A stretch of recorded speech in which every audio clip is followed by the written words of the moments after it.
easy. So we need to use the best brains to prepare a plan to solve this problem. The second objective is to prepare a strategy to put back the Sri Lankan economy to a sustainable path of economic growth. As we all know, the reform process will be painful, and the public support for the reform is essential for successful implementation. Raising the public awareness of the long-term benefits of the economic reforms will be the outcome of the overall activity of the three associations. We will develop a communication strategy to reach out the public as we proceed. The first webinar focused on the causes of the crisis, and two eminent economists serve as resource persons in that webinar.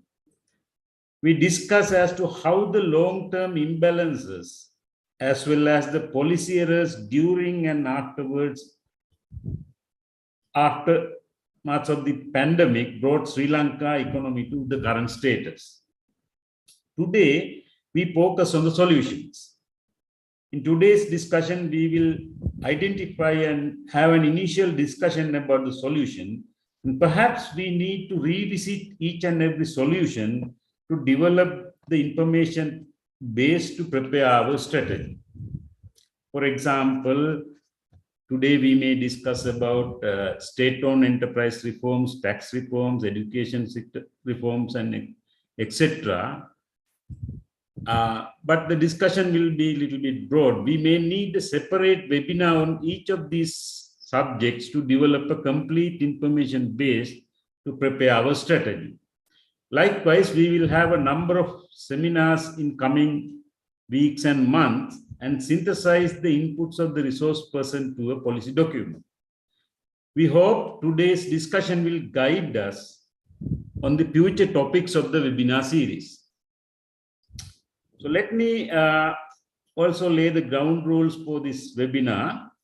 We have allocated about 40 minutes for the main speaker and 20 minutes each for the two discussants, and then 30 minutes for the question and answer section. And the participants can post their questions on the chat box or question and answer portal. For today's webinar, we have three eminent economists.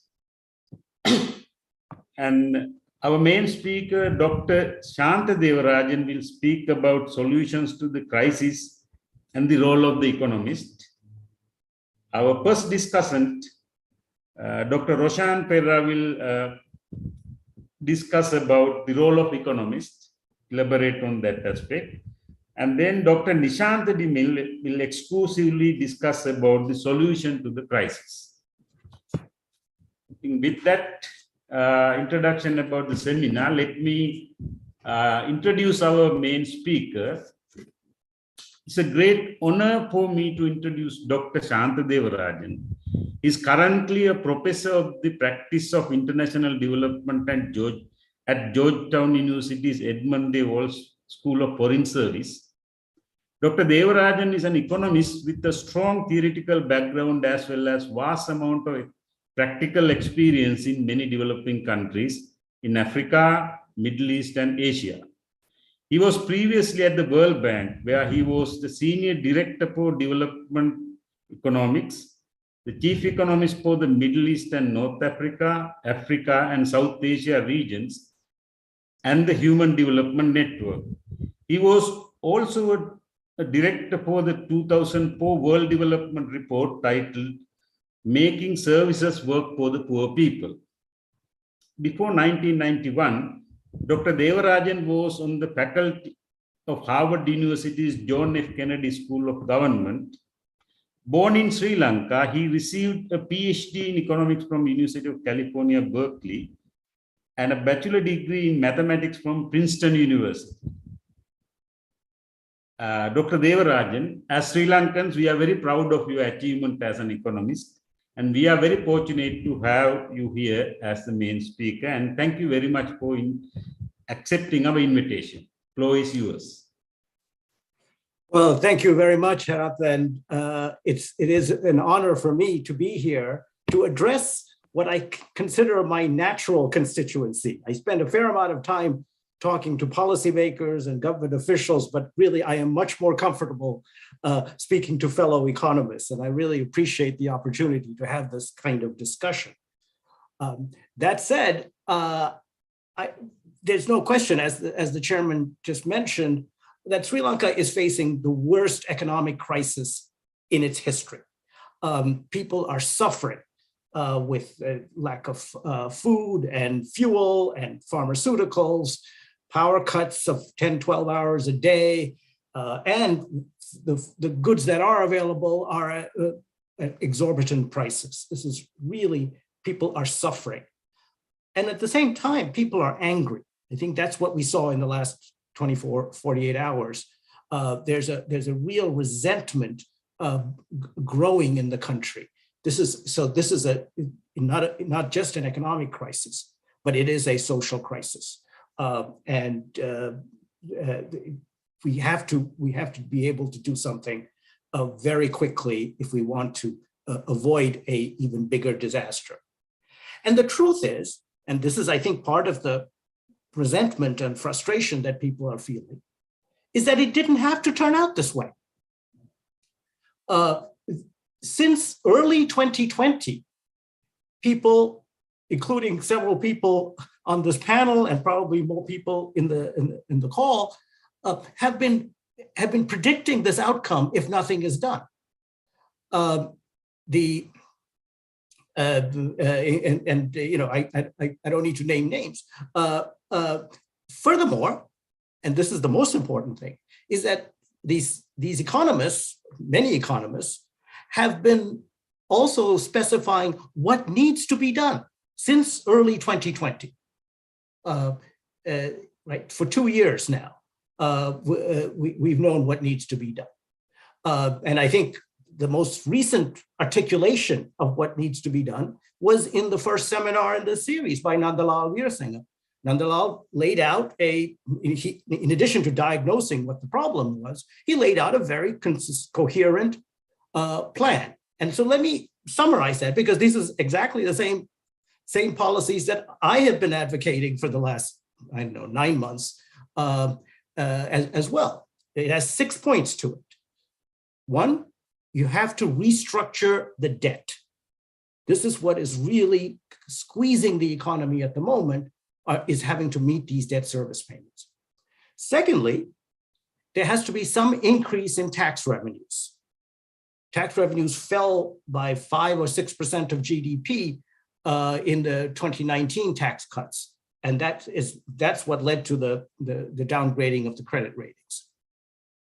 Third, you need to restructure the state-owned enterprises, specifically Sri Lankan Airlines, Ceylon Petroleum Corporation, and the Ceylon Electricity Board. Fourth, and this is related to the third, is there need to be a cut in fuel and electricity subsidies. The subsidies are really corrosive to the economy. Fifth, they have to raise interest rates, raise them to a point, I know they've raised them recently, but raise them to a point where you have positive real interest rates. And finally, and I emphasize the finally because that's when it will work, is you need to introduce flexibility in the exchange rate after you've done all these other things. Now, as I said, these 6 proposals have been known and have been around and have been delivered to government. I personally have written notes to the finance minister and the central bank governor several times since June with the same proposals, and several other people in this room have been involved in that. But the government has not done any of them. The only exception is the flexibility of the exchange rate, which is precisely in the wrong order. We had said that actually that should become last, but they've only done that, which is why we're now seeing the rupee in free fall. Now, why is that? Despite the sort of consensus among the economists inside and outside the country about what needs to be done, and I really say there is a basic consensus around these policies, and you're seeing the effects of it, the harm it's doing that's happening when they're not doing it, you're still in the situation where the government has not done any of that. Right. Now, when I talk to people in Sri Lanka, I talk to various people saying, why? What's going on? They always say, oh, it's because of politics. And that's something economists don't have much to say about. It's not something that economists can influence.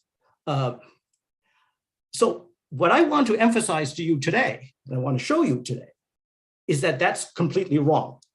Politics is something that economists can influence. Not only is it something they can influence, but it's something they should influence.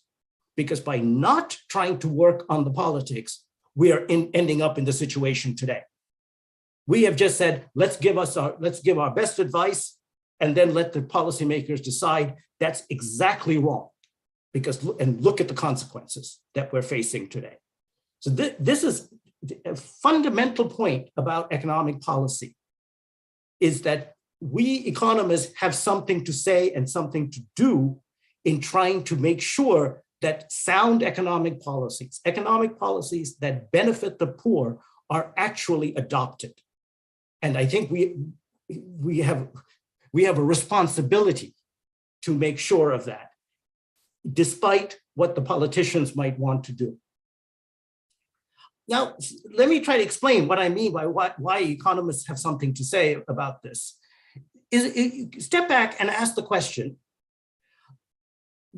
why is the government not undertaking these sensible pro-poor policies that I just laid out? These are policies that will benefit the poor and probably not benefit the rich.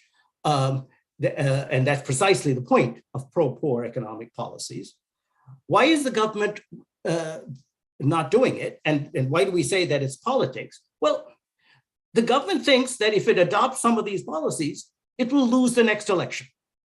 They think there's a popular sentiment against these policies.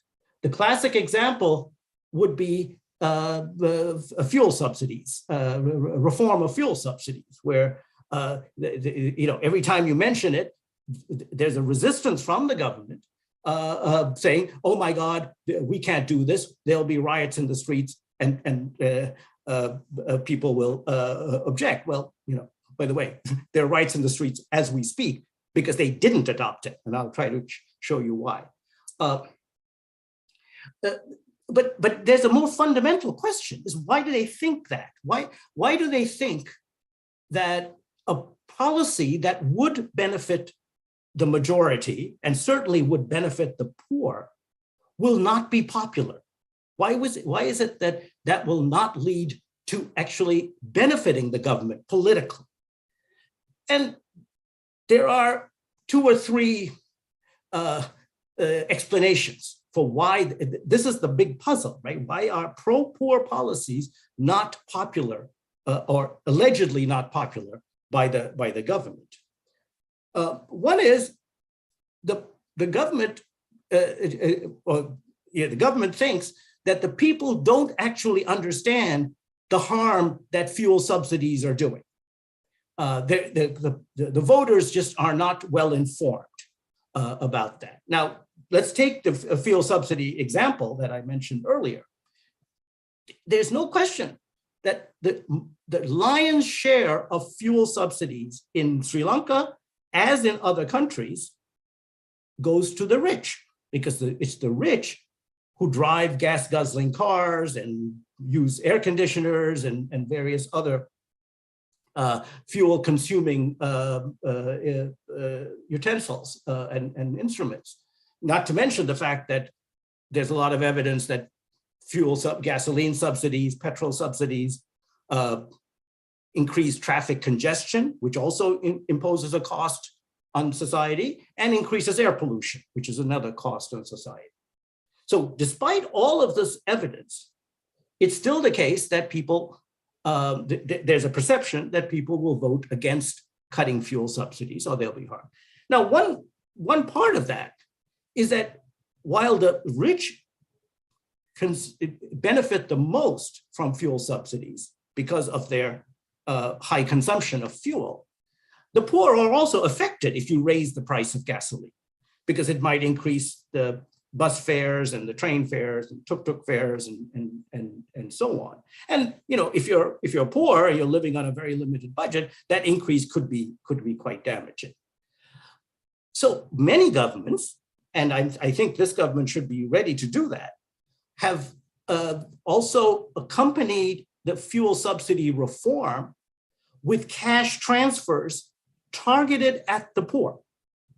Let's say the bottom 40% of the income distribution. This is what we did in Indonesia, in Egypt, several other countries. This is now a standard procedure, which is that the idea is that, yes, it will increase these costs to the poor, but we compensate them by giving them a cash transfer with which they can then pay for the higher bus fares and tuk-tuk fares and so on. But there's another problem there, and that's another reason why people do protest when you're trying to introduce fuel subsidy reform. And that is that they don't believe you when you say we're going to give you cash transfers, because the government has promised many things in the past and not delivered for the poor. And many governments, including ones we know very well, suffer from a credibility problem. But there may be a more profound reason why there's resistance to fuel subsidy reform, and in fact, indeed, some of these other reforms that I mentioned at the beginning. And that is that the rich who are benefiting from the fuel subsidies are also have political connections, so that they are able to influence the government in such a way as to keep the fuel subsidies as they are. So they have a disproportionate influence on the government, more than their voting share. But because they're wealthy and they may be connected, they may be relatives of the government in the private sector, who are basically dominating or have captured the policy space and are able to resist the reforms that are needed in order to benefit the poor.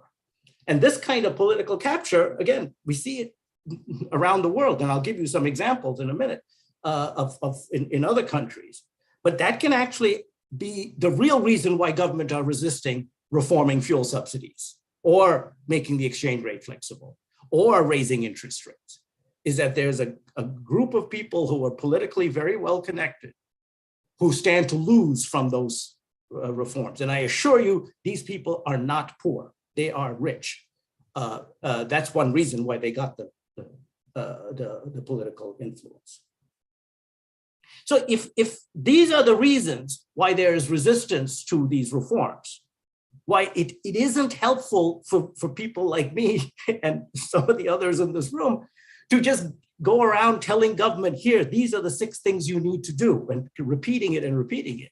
They're not going to do it as long as there's this political resistance coming from either their cronies or from the public itself, which doesn't think that these reforms will benefit them. So in this situation, what can we do? What can economists do? And there's one message I want to leave you with, is that there's a lot we can do. We should not just throw up our hands and say it's all politics and then try to do something else, because you see what the consequences of that are. You can just see it outside your door right now. So what are the things that we economists can do? Well, if the problem is that the poor lack information about who benefits from fuel subsidies, who is really benefiting from fuel subsidies and who is not, then we have an obligation to provide that information. We can actually inform the public about the incidence of fuel subsidies or of interest rates. And, I'm going to share my screen now, just a second.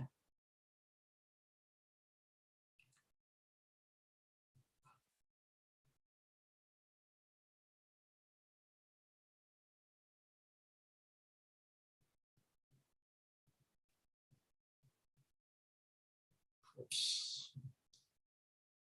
Do you see the full screen or do you see my speaker's notes as well? The full screen. It's great. Yeah. Ah, perfect, perfect. Okay. I can never tell which monitor is which. Okay. So you can give this information, and we have this information for Sri Lanka, but let me give you the way, show you what we do in other countries. So there's the same problem in Tunisia. In Tunisia, it's even worse because fuel subsidies at that time were about almost 10% of GDP. And this was a huge transfer to the rich. And you can just, any kind of analysis you do, which is to look at the distribution of these subsidies across, in this case, across quintiles or 20% of income groups, you find that, the richest quintile gets about 3 times what the poorest quintile gets. That's the disproportionate allocation. Now, I think what I do in lots of countries is simply put this information out there, put it out in the newspapers, put it out on TV, put it out in social media, put it out on billboards. Now, and the idea there is you're not taking a stand on subsidies. You're not saying cut subsidies. You're just informing the public. And I really mean the public, not just the intelligentsia in the living rooms of Colombo 7, but the people on the street, the people in the villages. You get this information out to them so that they can then make the judgment as to whether it's worth cutting fuel subsidies or not. And let me say that, some people will say, well, giving these graphs out to the public is already testing their ability to absorb this information. Not everybody reads graphs as easily as we do. So one of the things I try to do, and in the case of the Middle East, this was quite useful. Instead of putting out these graphs, I showed them a photograph. And this photograph, I think, was worth a lot. This is a picture of a parking lot in the Middle East. And you've got a camel parked next to a Mercedes-Benz. And you can then see which one gets the subsidy. Right? And just that picture, and you put that picture out there throughout the country, just it imprints in your mind the benefit incidence of the fuel subsidies. And just getting this information out there, and that's what I want to emphasize, is that I see a lot of discussion in the newspapers. At least I can only read the stuff in English, but I imagine it's similar in the other languages. I see a lot of discussion by economists of expressing opinions. This is what we should do, this is what we should not do, and so on. And I find that that's not as useful, because no policymaker is going to change his or her mind by somebody writing, some economist writing the newspaper saying this is what you should do. Because policymakers are influenced by what they think the voters think. They're influenced by the people around them, the people who voted them into power. So I think what economists have to be doing is trying to get this information out to the voter, out to the public in as accessible and transparent a manner. And that's why pictures like this can help to focus the mind on the allocation of fuel subsidies. And we can talk about some of the other policies in a minute. And the other reason I'm pushing this is that there's a lot of evidence out there now. We've had a lot of experience, maybe about 30 years of experience, where these information campaigns actually lead to change. And let me give you one example from the 1990s in Uganda on a different topic. But in Uganda, we did a survey where we asked the question, how much of the money that is intended for public primary schools actually arrives in the school? And the answer was shocking. The answer was 13%. So 87% of it leaked before it got to the primary school. And that was the average, by the way. Some of the schools, particularly in the poorer areas, got 0. Now, what was interesting was that the government of Uganda, instead of trying to suppress the study, they actually publicized it. They put it out on the newspapers and the bulletin boards and the billboards and on the radio and everywhere they could. And this actually created a movement among the people. People in the districts then started demanding to know in the newspaper how much money was coming to their district. So they had to publish that. When they found out how much money was coming to the district, then they would go and ask the headmaster in the school, say, okay, now we know how much money you're getting. How come there's no furniture in the classrooms, no textbooks? My kid says there's no teaching materials. So the school then had to publish the budget of the school on the schoolroom door. And to this day, you see the budget there on the schoolroom door. And the most important thing is that number went from 13% to 90% in 5 years, or less than 5 years, 4 years. So no fancy World Bank project, no economists running around telling government this is what you should do. It was simply getting the information to the public. Now let me turn to the second issue, the second reason why the government may not adopt these policies, and that is the cronyism I mentioned just a few minutes ago.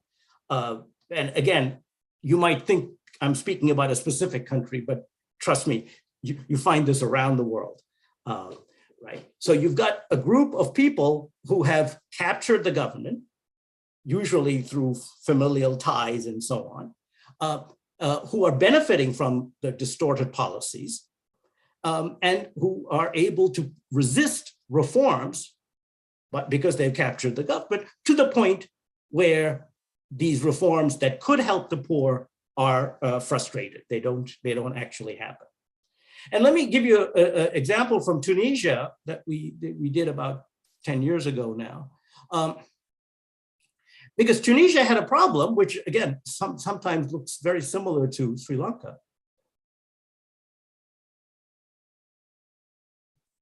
Which is that they had a fair amount of trade liberalization and very little improvement in employment. So this is a 13-year period where they actually liberalized their trade considerably from 1997 to 2010. And there was almost no employment growth except in one-year-old or brand new one-person firms, which are just startups. These are people in the informal sector who are selling things on the streets and so on. Almost every other type of firm, whether it's older firms or larger firms, had no employment growth. Right. Now, what's going on here? I mean, Tunisia, you would think, and I used to think that Tunisia would be a gold mine for manufactured, export-led manufacturing growth. It's got a great location right next to Europe. You can actually see Sicily from the tip of Tunisia. It's got a pretty well-educated population, pretty good infrastructure. They could be selling billions of dollars worth of exports to Europe.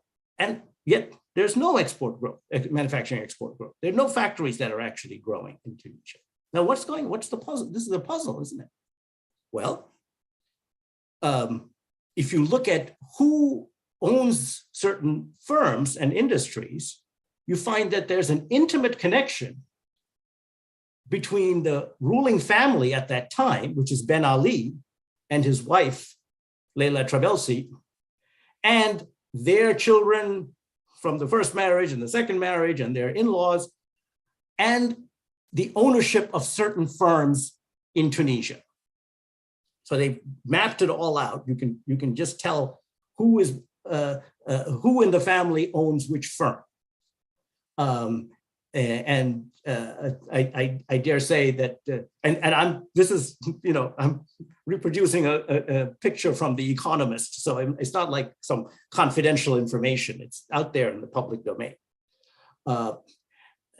And with that information, what we find, though, is that the firms that the family members had an interest in, or the firms that they owned, then received protection. Not just the firm, but the whole sector received protection from foreign competition and even domestic competition. So essentially, they had a monopoly. Now, many of these firms were in the telecommunications sector, the banking sector, and the transport sector. Now, if you think about it, if you want to have an export-led, manufacturing export-led industry, you need telecoms, you need banking services, you need transport sector services. But if these sectors received protection, it meant that their prices were artificially high because they had these monopoly profits. And as a result, the manufacturing export industries were not competitive because they were paying such high costs. For instance, the price of telecommunications in Tunisia, which is a middle-income country, in 2012 or so, it was the second highest in the world, next to Congo, Brazzaville. So how do you compete? For garment exports, you need telecoms to be able to get the orders quickly. But if you're paying these prices for telecoms, you're not going to be competitive. And just to show you that I'm not just talking off the top of my head, or I'm not making all of this up, we did some analysis where we compared the Ben Ali firms, the firms that were connected to the Ben Ali family, to the rest of Tunisia, to the other firms in Tunisia. And what you find is that the Ben Ali firms were about 0.8% of the labor force of employment. They were about 3.2% of output, but they were 21% of profits. So these firms were the ones enjoying the big profits in the industry, thanks to the protection.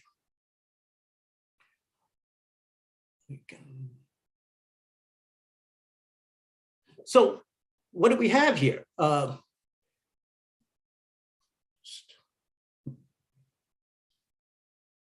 Sorry, just let me get back to my notes. So these are things we can do, even though there is this political resistance to reforms, to sensible reforms. And I think there are two lessons we can take away from these experiences. One is that all of the engagement of economists with the public, or engagement with our work, was empirical. We were putting data out there, the data on the education tracking, the share of education resources arriving in primary school, data on the profits enjoyed by the Ben Ali firms, data on the incidence of fuel subsidies. This is just data. And that's important for another reason, because governments might object, and I'm sure you've all experienced the Sri Lankan government objecting to your disseminating certain things. But you're not taking a stand here. You are just simply informing the public with data. And that cannot be suppressed. There's plenty of, as long as the data are accurate and robust, they should be out there. I mean, this is, you can imagine that, when I was doing this work at the World Bank, there were some questions being asked at the World Bank, because the World Bank has relations with the government. And some governments, including some of the ones I just mentioned, actually didn't want us to disseminate this information. But I basically had to take a stand saying, look, we are economists. We are collecting data, by the way, about your country. I think we have an obligation to tell the people of your country what we have found. We can't just collect this data and hide it under a drawer. And this is an obligation we have to the public, to the people who are paying the taxes that finance our salaries. But the second and related point is that this is information we are giving to the public rather than to the policymaker. So this is a very different conversation. You're not speaking to the policymaker. You are speaking to the public, and with the idea that the public will then bring pressure to bear on the policymaker. See, I think there's a romantic notion, and I'm not sure it ever was true, but people tell me, I mean, people at the World Bank used to tell me, you know, I have a seat at the table. I can whisper in the ear of the finance minister, and then he'll do what I tell him to do. Or this is a way. And by the way, I still see this. You know, I get, now that I've been speaking publicly and writing about the current Sri Lankan situation, I get calls from various people saying, "Oh, you know, I have a friend who's very close to the president. So if you want, I can get an appointment with the president." To speak to him, so you can tell him what you just wrote in the newspaper. You know, first of all, I don't see why I need to tell him that directly. You can just read the newspaper. But the second point is, I don't think it does any good,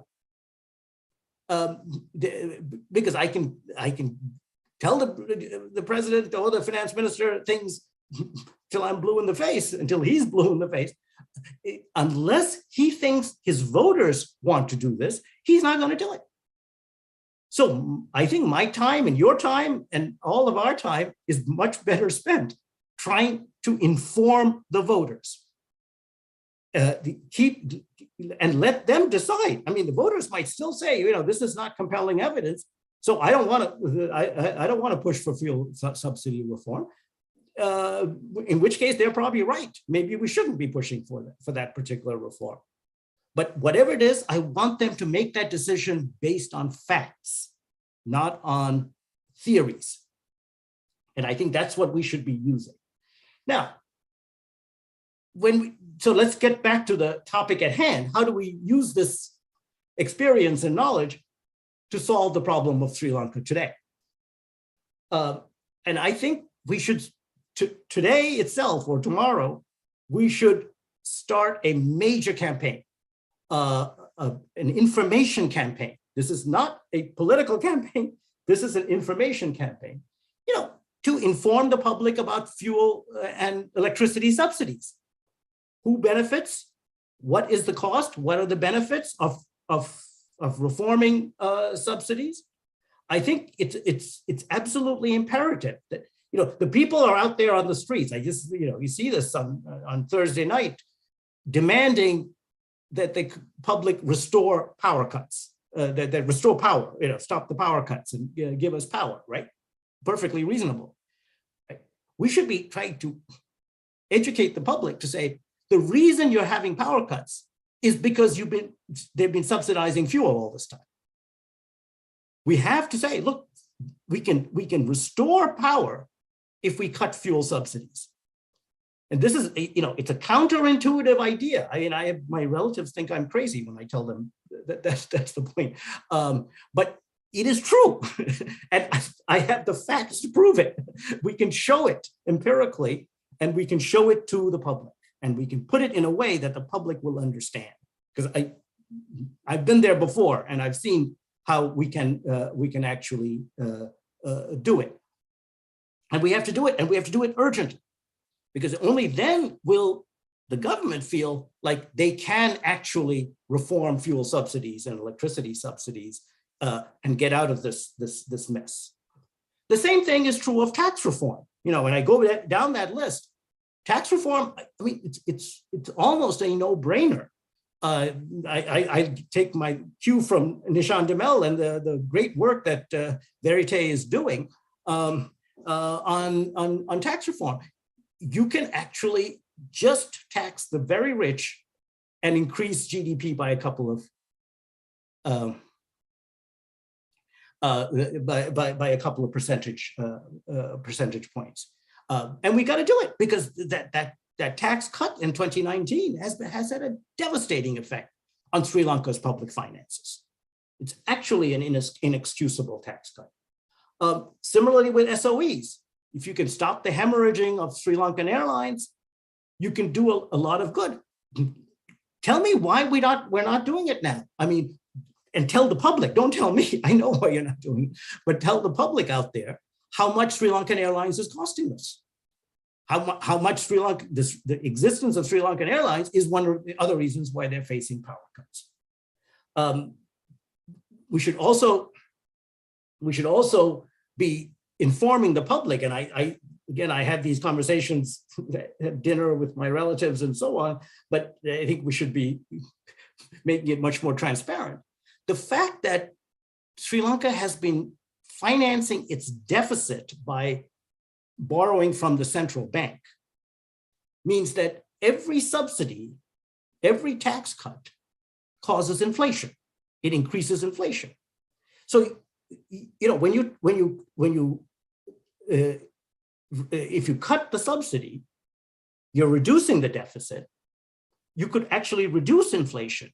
So even though your electricity price might go up, overall inflation goes down to the point where you're actually better off because you're not having to pay higher prices for everything else. That point, which is a fundamental point, it's textbook macroeconomics, has to be out there in the public.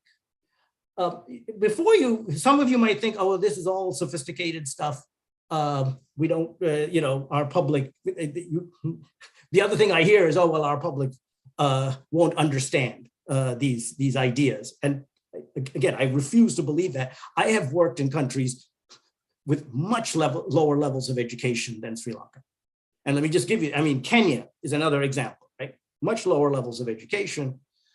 We worked for several years on basically diffusing information through NGOs, through the television and newspapers about fiscal and monetary tightening, the value of fiscal and monetary tightening. Every year I would go on TV and have a debate with the finance secretary about what Kenya should be doing on fiscal policy and monetary policy. It was great fun. We should probably try this again, in Sri Lanka with the current finance minister. The bottom line was, after a couple of years, I remember the finance secretary once in a private discussion was telling me, thanks to what you did, the public will not let us increase our debt to GDP ratio above 50%. They somehow fixated on that number. I never told them that number, but they figured out, if you try to do anything that gets the debt to GDP over 50%, we will block it, we'll stop. And that's the kind of shift in thinking that they've managed to achieve in Kenya. And Kenya actually has a pretty well managed debt situation. And then finally, the other thing that I really think I want the economists in Sri Lanka and outside maybe to help with is this completely misguided notions about having an engagement with the IMF, the International Monetary Fund. The things I read in the newspaper, the columns in the newspaper or in the social media are completely absent or devoid of any factual basis. The empirical facts are that countries that have undertaken an IMF program relative to countries that have not, the countries that have undertaken an IMF program have grown faster and have recovered more quickly than the ones that have not. This is a fairly robust finding across the world. And I never see that fact cited. People talk about, oh, well, the IMF have conditionality and they're going to cut social spending. By the way, they have not cut social spending in an IMF program in 20 years. In fact, they have a rule that you cannot lower social spending in any IMF program. That's a fundamental rule, right? And yet I still hear this in Sri Lanka. I hear this from distinguished senior economists over and over again. And I frankly think they're living in the 1970s.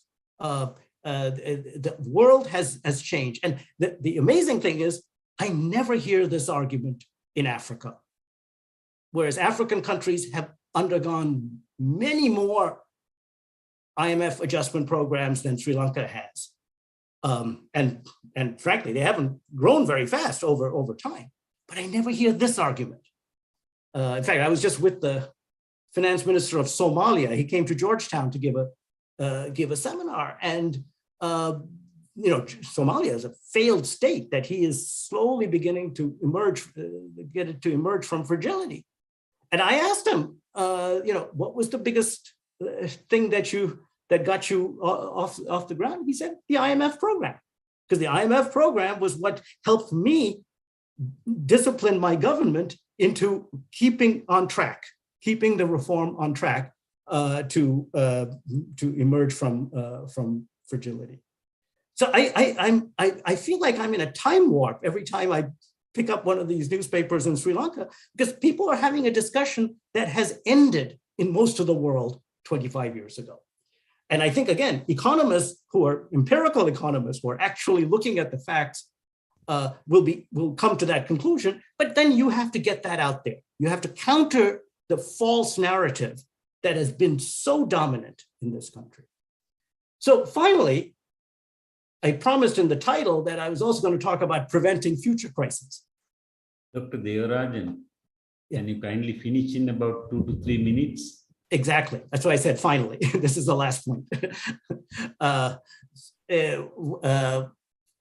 What I'm trying to say, so I promised to say that I give some ideas about how to prevent future crises. And the bottom line is the way to prevent future crises is to make sure that the economy grows. Economic growth is going to be the key, a genuine economic growth. And then you look at what is slowing down long-term economic growth in the country. And let me just point to 3 things. One is the agricultural sector. The agricultural sector is a disaster in this country. And again, it's a man-made disaster. It is a policy framework. The Paddy Lands Act is debilitating the agricultural sector. The second is the bloated civil service. And the bloated civil service has several effects, one of which is it undermines the competitiveness of the private sector. And the third is general competitiveness in the economy. There are still some trade restrictions in here that actually undermine competitiveness. And then finally, and maybe most controversially, but I'll be happy to discuss this with you, is allowing migrant workers into the country, because you have shortages of skills and workers in general with the aging population. And if you want to maintain competitiveness, you've got to import labor. So, but again, these are not policies. It's not just coming up with these policy changes. It's informing the public about the benefits of these policy changes. And I think agriculture should be a no-brainer, because there are poor farmers who are suffering from the Paddy Lands Act, and they could be much better off if they were relaxed. And it's similar with the civil service. The bloated civil service is undermining competitiveness of our industries. And if there is this concerted plan to disseminate information about this to the general public, we might be able to bring around policy changes. And bring around these, and not having these policy changes is incredibly costly, as we are seeing out in the streets of Colombo and Morotoa and Norelia and places like that today. And it can be done as recording it was done. Stopped. As it was done Recording in progress. Uganda, Kenya, Tunisia, and Nigeria. Thanks very much. Thank you, Dr. Devarajan, for your excellent presentation. I will come back to your presentation during the discussion. It was actually an excellent one. I think I couldn't agree with you anymore. The importance of creating the demand from the public for the right kind of policy. How to achieve that is a major challenge, but we will discuss that during the discussion. Let me now introduce the first discussant, Dr. Roshan Pereira. It's my pleasure to introduce Dr. Pereira, who is an eminent public policy specialist with 20 plus years of experience in formulating and implementing monetary and fiscal policy. She also has expertise in regulating and supervising financial institutions and managing risk of financial institutions. She was a director at the Central Bank of Sri Lanka and worked as an independent consultant to multilateral agencies both in Sri Lanka and abroad. She has also served in many director boards, including the Institute of Policy Studies and the Sri Lanka Institute of Directors. Presently, she also sat on the board of Senkalagada Finance Public Limited Corporation. She currently mainly serves in the Advocata Institute. Dr. Pereira possesses world-class academic credentials. She became a role model for women when she recently, in 2020, completed a master's degree in public administration as an Edward Mason Fellow at the John F. Kennedy School of Government at Harvard University. Her extensive education includes a PhD in economics from the University of Melbourne, a master in environmental geography from University of Illinois, and a master in economics and Bachelor of Arts in economics from University of Columbia. Dr. Pereira, floor is yours. I would really appreciate if you can finish your discussion in 20 minutes because the other two speakers have a meeting soon after this. Floor is yours.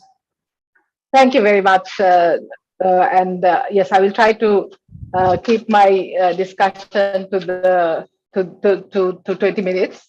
Let me first share my my slides.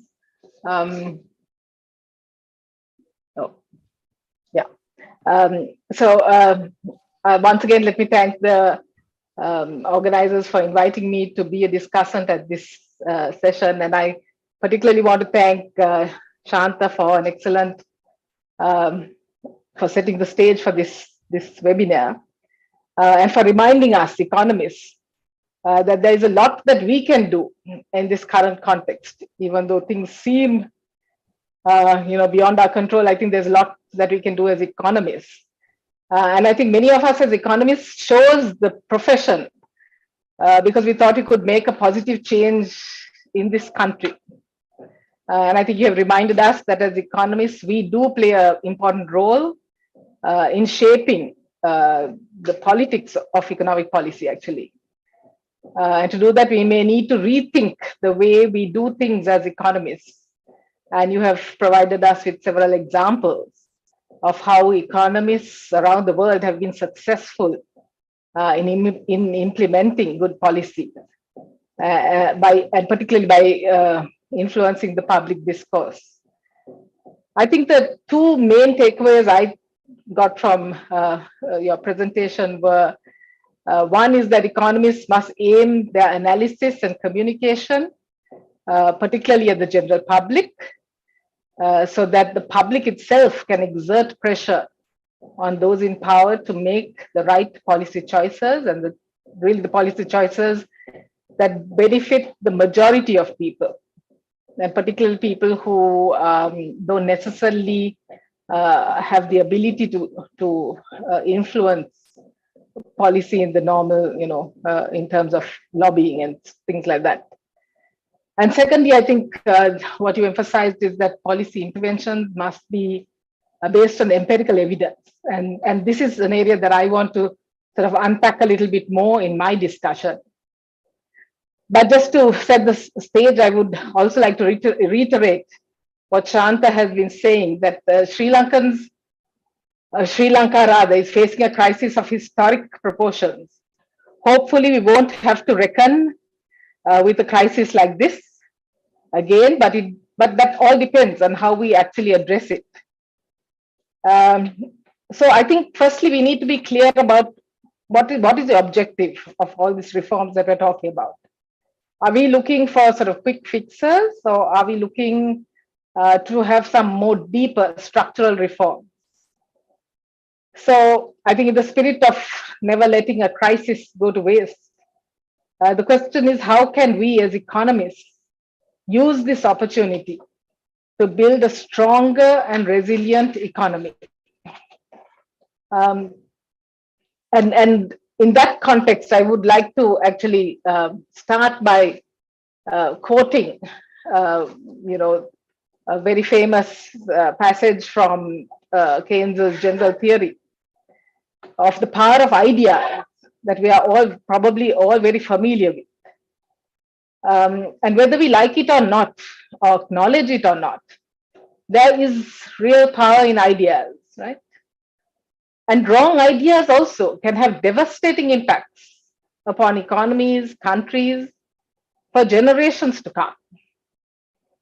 And it is in this context that I will discuss the importance of economists, such as all of us here, giving the right advice to decision makers.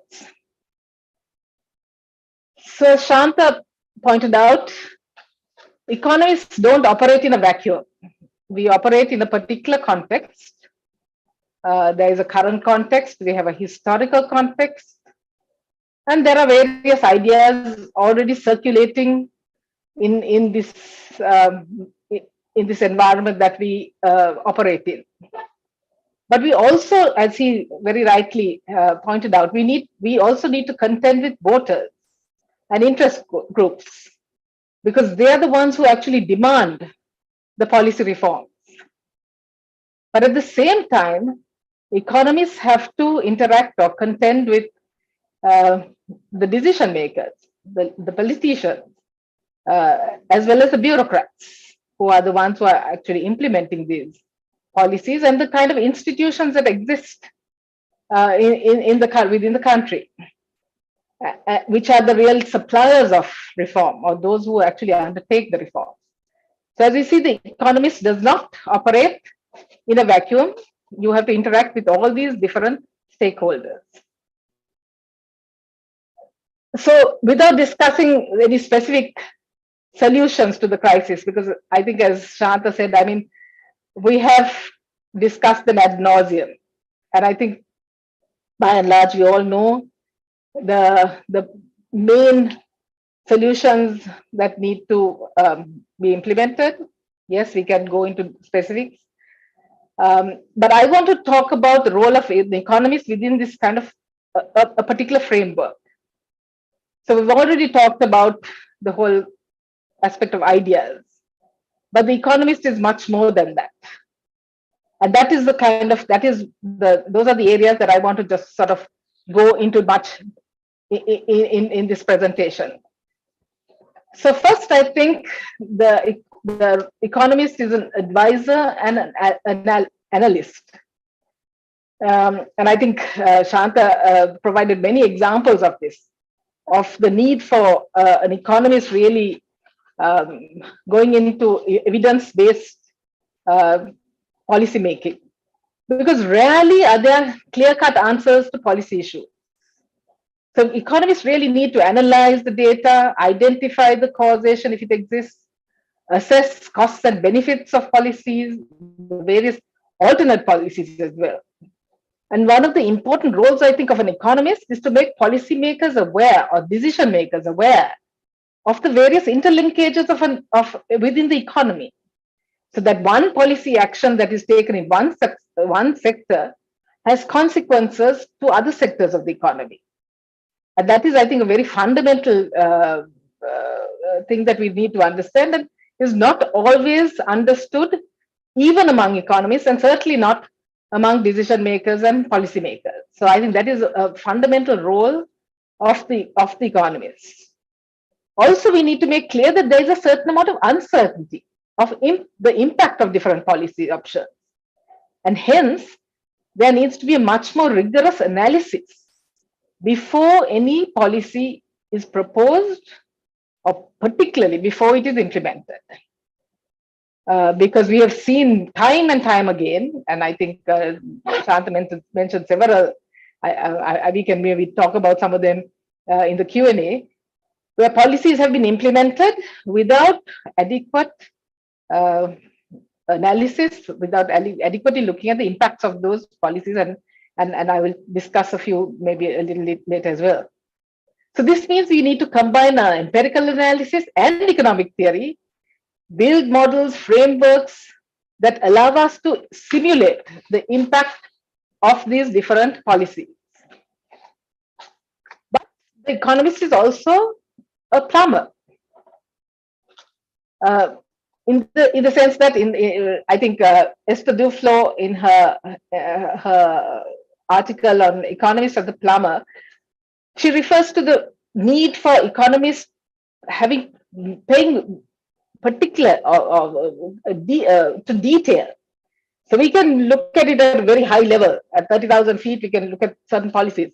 But our job doesn't stop once we have developed the policy.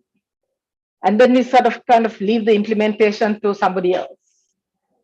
But that is where many policies fail. The economist really needs to be also involved in how the policy is implemented. We need to go down and we need to observe the impact of policy actions.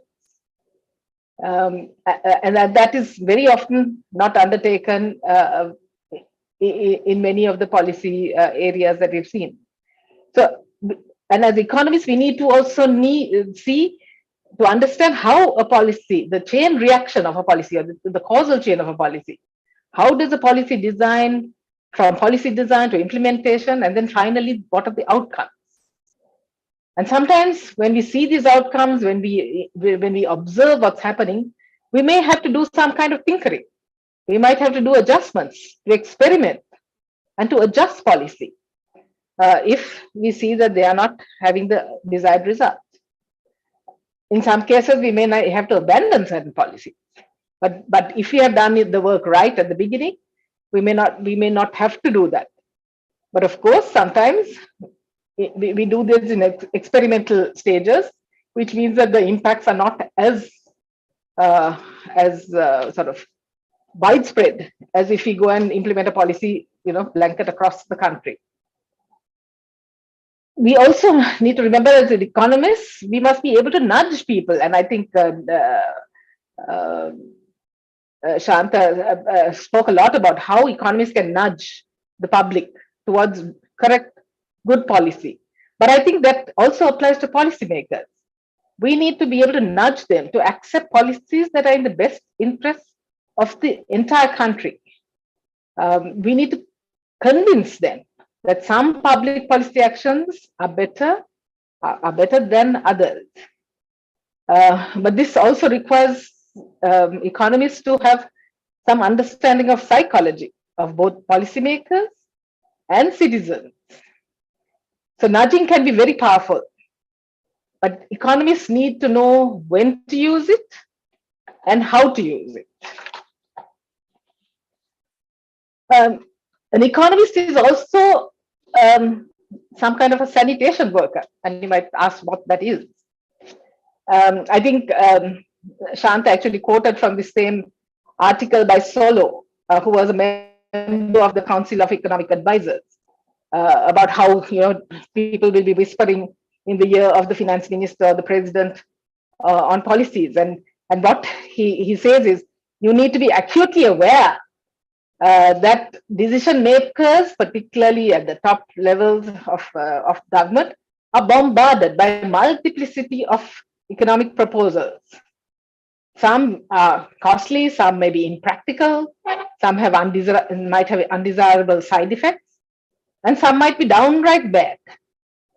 And he quotes from Mark Twain. It says, "The world is full of nonsense, full of things people and institutions know that ain't so. But unfortunately, those are the very things that seem so popular and get more traction." So again, another role of economists is to act as intellectual sanitation workers. We need to counter these proposals that come up. It might come up from vested interest groups. It might come up from lobbyists. We need to be able to provide evidence-based thinking to counter these proposals quickly so that they don't become part of mainstream thinking. So as an intellectual sanitation worker, we need to advance good ideas while flushing out bad ones. But the role of the economist is also, or the economist also must have a conscience. I think Shanta showed us many examples from Tunisia of the problem of crony capitalism, of protectionism, and how it sort of benefits certain groups in society or in an economy. I think if we look around in Sri Lanka, we have umpteen examples of similar cases. And so reforms often involve taking on special interest groups that have been the beneficiaries of policies that have negative impact on the majority of the population. So as economists, we should be willing to speak truth to power. Only that way can we maintain our credibility and also have the trust of the public. So that when we go out to the public, when we inform the public that these are the policies that we think are in the best interest of the country, of all its citizens, then they would believe us because we have built that trust. And that is not to say that we may be wrong, that sometimes we may be wrong. But then in those times, we need to admit our mistakes and make the course correction. So we need to be humble enough to accept that, yes, not always are we going to be right. We may be wrong, but we need to course correct.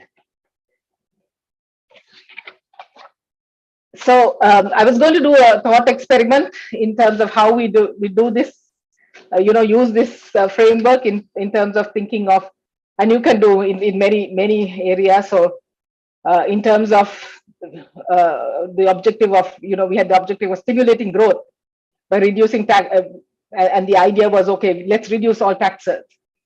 But the question is, was there an empirical analysis done? Was there an analysis of the potential loss of revenue? How much was going to be lost from this tax cut? Who was actually going to benefit from this tax cuts? Was it actually going to? What was the level of impact that taxes had on GDP growth? I don't know whether any of these were actually done prior to the tax cuts. So these are something that basically we as economists, or as an economist, this needs to be done before we can implement policy. And basically, as an intellectual sanitation worker, we should have said it is going to widen fiscal deficit. There was no question about it, and ultimately create macroeconomic instability. So my last point really is, so I will end with this quote from Keynes, which sort of provides a job description of an economist. So the master economist must possess a rare combination of gifts. He must be a mathematician, historian, statesman, philosopher in some degree. He must understand symbols and speak in words. He must contemplate the particular in terms of the general and touch abstract and concrete in the same flight of thought. He must study the present in the light of the past for the purposes of the future. No part of man's nature or his institutions must be entirely outside his regard. He must be purposeful and disinterested in a simultaneous mood, as aloof and incorruptible as an artist, yet sometimes as near to earth as a politician. So we need economists like this, both in government institutions, think tanks, and in parliament, informing policymakers with evidence-based policy and rigorous policy analysis. Thank you. Thank you, Dr. Pedra, for your very interesting presentation. I think it was the right kind of addition to what Dr. Devarajan said, that if we are to generate that demand from the public for the right kind of policies, how we formulate these policies, what should be there, what kind of analysis we should do, and so on and so forth. Thank you so much for your very interesting presentation. We will ask some question during the question and answer session. Let me now introduce our next discussion, Dr. Nishandi Mel. Dr. Mel is currently serving as the executive director of the Verite Research. He's an economist with extensive academic, policy, and private sector experience. Dr. DeMel taught and researched economics at Oxford and Harvard universities. In the 90s, he sat on multiple presidential task forces in Sri Lanka, playing an instrumental role in designing national policies on health sector reform, social security, and tobacco and alcohol policy. He also served as the executive director of the International Center for Ethnic Studies and the Sri Lanka Foundation Institute. He sits on multiple private sector boards and consults regularly as a strategist for some of the region's largest firms. Nishan completed his undergraduate studies at Harvard University and his graduate studies at Oxford University, where he was a Chevening scholar. Dr. Mel, floor is yours. Thank you very much, Herat, and thank you for the organizers who have put this together and for coordinating it so well and moderating it. So I'm also, of course, indebted to my previous speakers and colleagues and friends, Roshan and Shanta both, for setting out so much that is important. So my task, of course, is to try and add to what they have said in different ways. And because of the two sides of this seminar, solutions to Sri Lanka, the role of economists, and a lot has been said about the role of economists, and I want to add to that, but I'm going to begin with the solutions, okay? I'm going to talk about the solutions, and the role that economists play is going to be how I come at the end. So the first thing I want to say in terms of a solution or what we need to do, we need to immediately try and stop things in Sri Lanka from getting worse. And there are three kinds of ways in which it can get worse. And for each of those ways, there are two things we can do to try and stop it. So I'm going to tell you the three ways it can get worse and two things that we can do to try and stop it getting worse for each of those. I'll start with the first.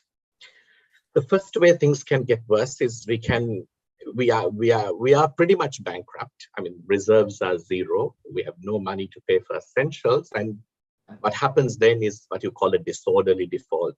You don't pay because you can't pay without having opened up a negotiation to restructure your debt. So in IMF terms, an orderly default is where you have opened up negotiation and you are restructuring your debt. And you suspend payments through a negotiated process. But if you fail to pay without a negotiated process, that can put your country into other kinds of pain.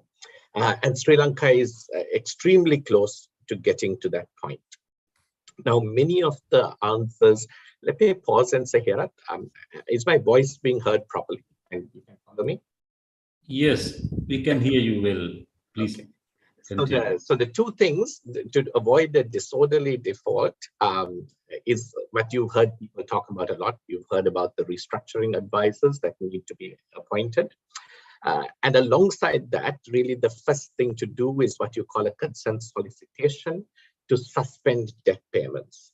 You don't actually have to only do it through your restructuring advisors and bondholders. You can also immediately reach out to the Paris Club and ask them for consent to suspend debt payments, provided you suspend debt payments with bondholders also. So there's no time to wait. There's no time to take it slow. This has to happen in 2 weeks, and the consent solicitation and agreements need to be there by the end of April. Sri Lanka is unlikely to be able to survive without disorderly default beyond another month. And it's absolutely urgent priority to avoid that first bad turn that Sri Lanka can make. The second very serious negative turn that the country can take is to go into a cycle of extreme inflation. That's also knocking on the doorstep, and it's particularly spun into action by the way the currency depreciation was done. If you have a cart that needs to be pulled by 5 horses, if you put 1 horse to pull it, you're going to kill that horse. And that's pretty much what we did. We killed currency management in an uncontrolled flow without bringing the other steps alongside to make it controlled and managed and gradual. We've lost stability in the whole system, and if we had to put that, hold that back now, we've got to do something that's also not very pleasant, which is hike up interest rates to make sure that real returns on the rupee are equal or more than real returns on the dollar. Because as long as that's not the case with the shortage, people continue to exit the rupee and there's uncontrolled, and that's going to feed back into wage price inflation in the country. Once that sets in motion, the extreme cycle of inflation is very hard to contain. The second thing that you have to do is to get bridge financing. So the moment people know that you're going to suspend debt payments, there are sources, including bilateral sources, that can give you bridge financing. So the negotiation for bridge financing also has to start today or tomorrow.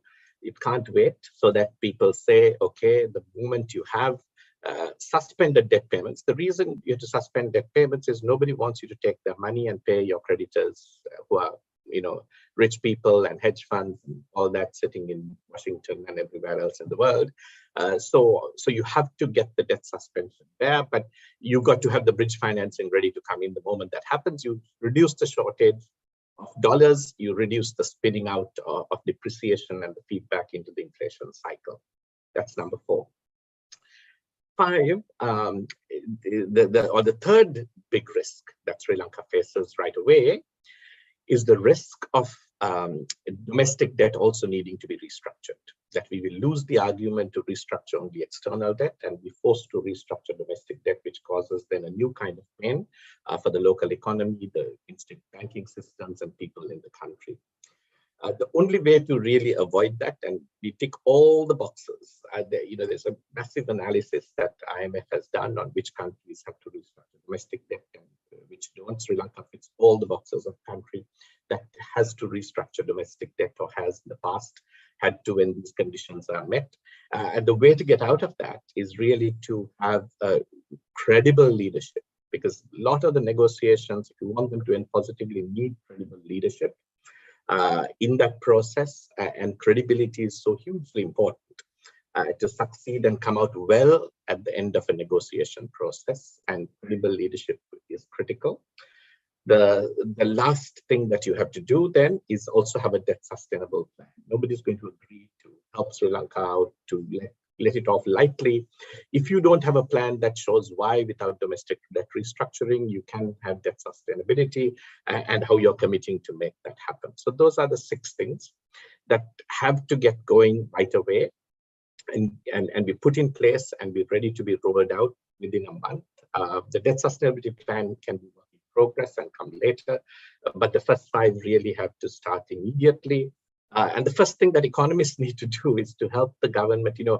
I worked in Sri Lanka's economic policy since the mid-90s. I was first at IPS and of course set in all these presidential task forces. And we used to tell ourselves, our greatest achievement is not what we made the government do, but what we stopped the government from doing. There were so many crazy, detrimental, damaging actions that politicians and governments try to do because that's what they think is right. And they don't know better, that's fair enough.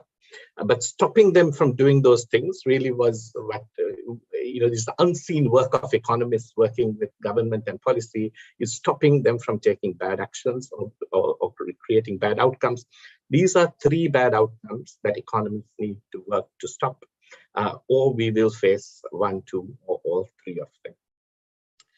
I'm going to switch for the second part of my talk into the role of an economist and look at and come back to really why, what economists must do to make this happen. So we'll be very practical, very Sri Lanka focused. But I'm going to start with a slightly different metaphor of what Roshan used with regard to where the economist sits or what role the economist plays. So I agree with everything that's been said before. An economist embraces a complex subject. It's in fact a branch of politics. And in a way that has encompassed politics as well.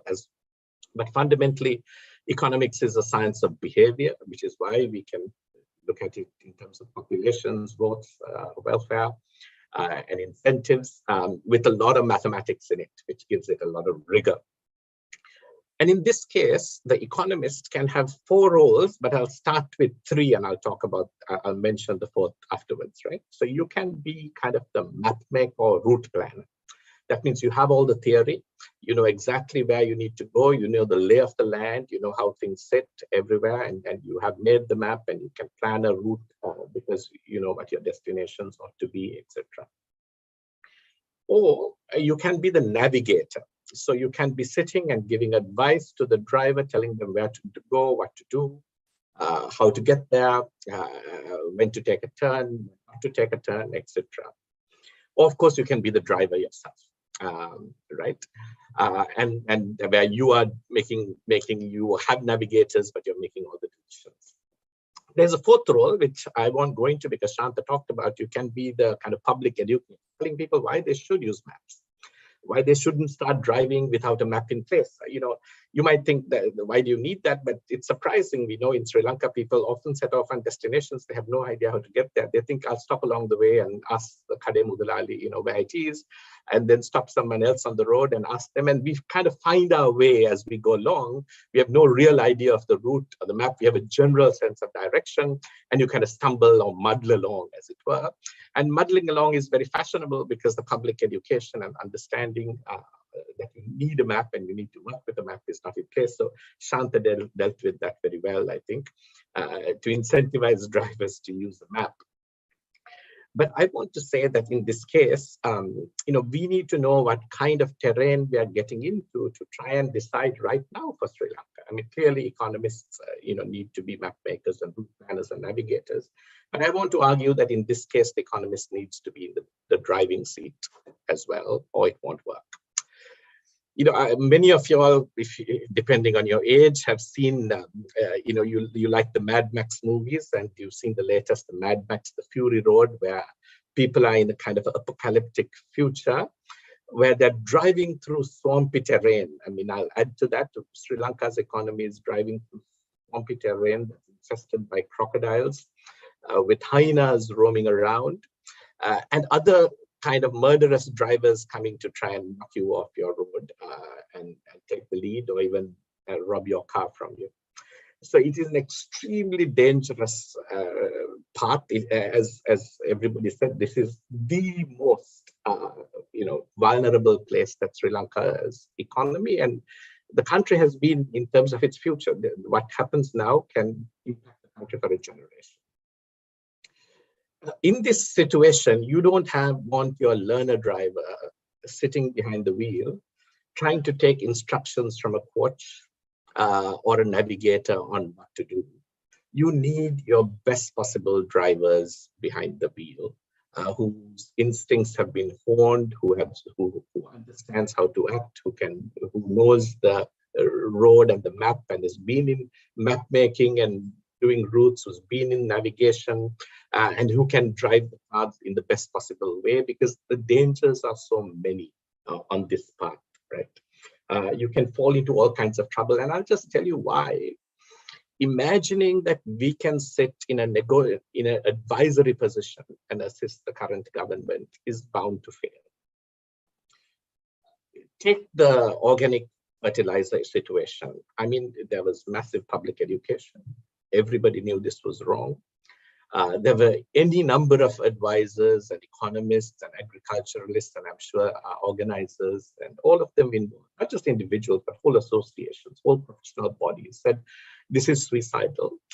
And yet we drove right into the swamp and buried ourselves in it. And we are not going to come out soon, and didn't correct it. Now, 6 months ago, I warned after that happened that the debt management problem was going down the same path. If you leave the current drivers in place, it would be over optimistic to expect a different result than we got out of the policy making with regard to organic fertilizer. This problem had so many choices. You could have not done tax cuts till you had an analysis and known how to cut taxes where and why, or recklessly cut taxes and done something populist without doing something long-term, sustainable and beneficial, and building government revenue, short-term populism. We chose short-term populism. Having suffered the rating downgrade, which resulted from that, Sri Lanka could simply dig deeper and refuse to make any corrections to its fiscal part and budgets, and continue to kind of spend and pretend that the problem would go away, or it could clamber out of that hole by quickly demonstrating that Sri Lanka's debt was sustainable, that the rating grounded wasn't warranted. By the way we did our budgets and fiscal consolidation, we chose the first, and we dug the hole much deeper and had so many rating downgrades after that, from which there was no return. Knowing there was no return through the path of now even correcting your budgets, we could have suspended debt payments and asked for a restructuring of debt, or we could have transferred all the pain of the shortage of dollars on the local population. We chose to transfer all the pain to the local population and absolutely refused to suspend debt payments. And now you are at a crisis because the local population is saying we will not take the pain anymore. And you're going to have a very, very difficult, calamitous situation. And when inevitable adjustment of exchange rates came, it was done precisely the wrong way, as Shant pointed out. So if we are going to get out of it, okay, I can tell you that going to the IMF, restructuring, people think of these as magic silver bullets that's to solve the problem. They won't. You can't go to the IMF without a plan, and I've said it many times, it's like going to a bank to fund your business and telling the credit officer to write the plan. The IMF should not be writing the plan. Your team of economists that you have in the country should be figuring out the best plan and working with the IMF to agree that that is a really credible, good plan. And going just this knee-jerk going to the IMF and hoping that the IMF can somehow give you the plan for your country, and then then complaining that you can't implement it, which is what Sri Lanka has done many, many times in the past, just makes no sense. Just like that, you can't appoint restructuring advisors and expect them to do what is best for the country. Every country we've spoken to, people who've done it, from Argentina to Greece to Ukraine, I mean, they will tell you, you've got to control your advisors, you've got to be in the boxing and driving seat. They must serve you, you don't serve them. You've got to manage that process really professionally well with enormous ability. So you need that ability to be upfront in the driving seat. That ability can't be in the advisory seat. I mean, Greece made this mistake. They said, look, we had tons of good economists, the politicians didn't listen to them, and they made all the wrong moves, and Greece is paying the price for a generation. For a badly done restructuring or a debt management sustainability process. So today in Sri Lanka, if we don't put in the driving seat the people with that ability, then let's not expect too much. But those with ability will also have credibility. And I can assure you that everything we know about a negotiation when it comes to this point, credibility is hugely part of the issue. It's not just your negotiations, or not just your plan and your actions, but it really matters whether the people that they consider you credible. Unfortunately, the current leaders of Sri Lanka's finance sector have lost credibility with our debt creditors. It would be very, very hard for them to negotiate anything productive. And when you can't do that, you make enormous damaging concessions to get an outcome. So you need the ability there, you need the credibility there to get, and you need the third thing, you need collegiality. That means, there can't be just one or two economists here. You need the, you need the public education done by economists as well, but you need also the map makers and the route planners. You need the navigators, you need the drivers, all working together in a significantly large team. And the driver and the navigator needs to be supported by the map makers and route planners. The there must be multiple drivers handling different things, are supported by teams of navigators. That is how successful economies work. right? And in a way, we provided significant capacity in our central bank. We haven't done so in our Ministry of Finance. None of us. I mean, not the central bank, not even the three of us or any of those we are with. None of us have all the knowledge we need. We have to be in a process of learning. We have to learn from people all over the world who've been through this before. And Shanta, myself, Roshan, we've benefited enormously by talking to each other. I mean, including, I must say, Murtaza, who's chairman of Advocata. And the group of us who have sat together over this have, through, and I think Murtaza has also played a key role, helped to talk to different people in different parts of the world who've been through this before and just improve our knowledge and learning to be able to guide a process like this. But I can assure you that having all this will not help us, because we can do the public education, but we know in Sri Lanka's political economy today, that won't move the needle very much, and not soon enough for sure. Being map makers and route planners is not good. Is nice and essential, and you can. And now I think some of us are invited to be navigators. And my warning is that that's also not good enough. Until you are in the driving seat, this requires enormously good reflexes, ability to navigate fast, quickly, instant, in short durations of time, with enormous credibility and ability. And collegiality. So having people, not lone rangers, not supermen, but people who are working in teams, listening to each other, very serious, very capable, working full time, and are committed to helping Sri Lanka out is the only way out for Sri Lanka right now, in terms of having economists contribute to that. And I can tell you, as my friends have told you before, the stakes for the country have never been high. If you imagine, oh, it is too difficult, we can't change the decision makers, that's a step too far. You have to ask yourself, what are you willing to pay for that? How many generations of pain? You will have double-digit poverty for decades. All you've got to do is, Shanta, in January warned that Sri Lanka is reckless in the current path, and we can end up like Lebanon. Today, we look like Lebanon. And in fact, Lebanon stopped paying their debt a lot earlier than Sri Lanka. They still had money to buy a year's worth of oil when they did it. Sri Lanka has run out of all that. So right now, economists have a very important role to play. And while all the roles that we've talked about are important for economists in general, in Sri Lanka's current situation, we have to find a way of putting teams of economists supporting each other. And economists have to be in the driving seat. And I'll end it there to take questions. Okay. Thank you, Dr. Dimel, for your excellent presentation. And it tells us that we know what to do, but doing it is not that easy. There are so many hurdles ahead of us and very little time left for us to suspend our debts.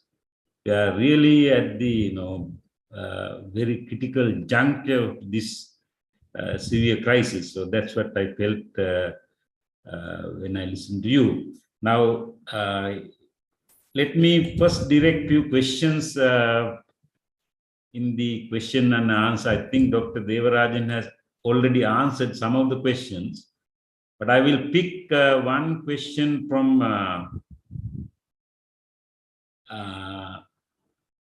one question about subsidies. It says that I hear that the electricity rates are already high in Sri Lanka. So how do our rates compare with other countries? By increasing subsidies, we are transferring the inefficiencies of SOE to the citizen.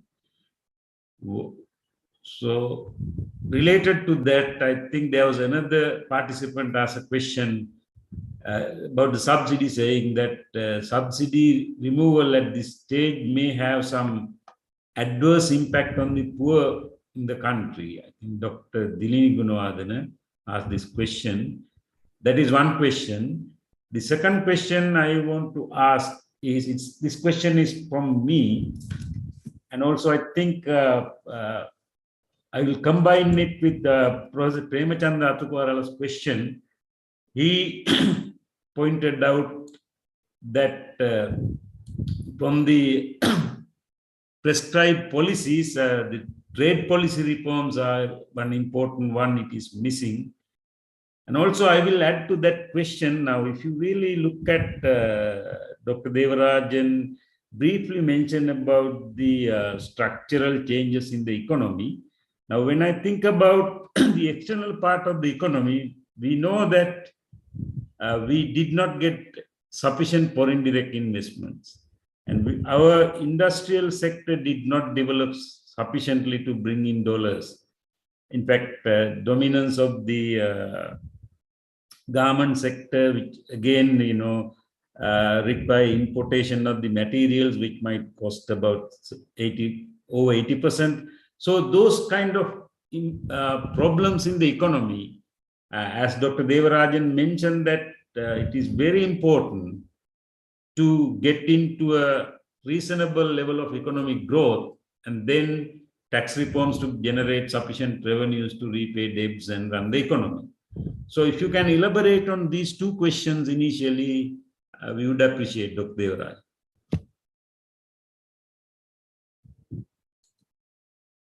Thank you very much. There were about 6 questions in there, not 2. So, but I'll answer the 2 that I think I can answer. No, let me start with the last one, which, as you said, Herat and Chandra Tokarala has also asked.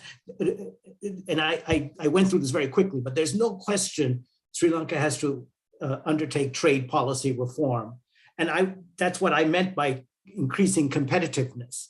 The quantitative restrictions have grown over time, and they're really impeding the ability of the tradable sector to grow.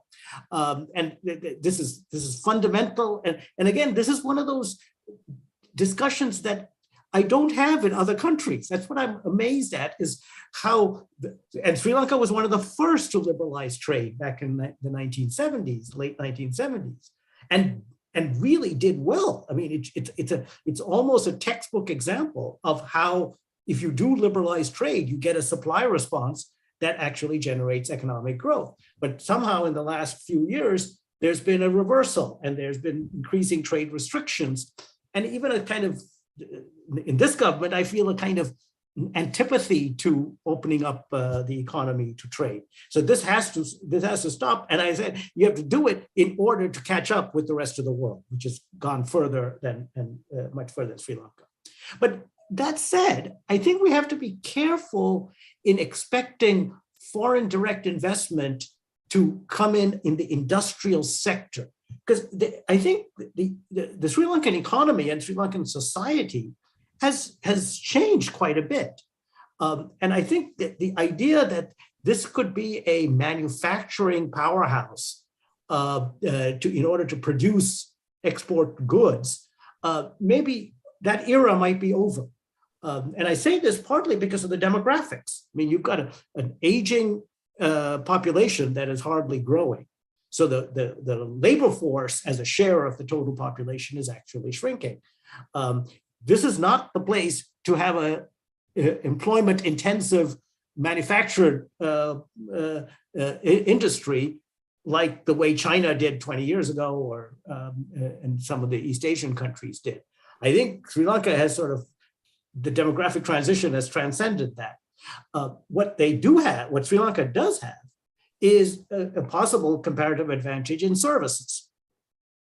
And in particular in the higher end services, given the skilled population and so on. So that's why I was saying at the very end, you have to keep in mind that you might have to have import labor both at the high skill level to fill in some of the skill gaps, but it's also at the lower skill level to perform the duties that us aging Sri Lankans are not able to perform anymore, and keep the economy going, as it's happening in some of the other demographic transition countries. So I think the fact that FDI didn't arrive is a sign that the potential investors have figured out that this is not going to be the place where you're going to get a big manufacturing export-led growth boom. But there is some FDI that has come in historically in the high-tech sector, and I think that may be the one to see grow.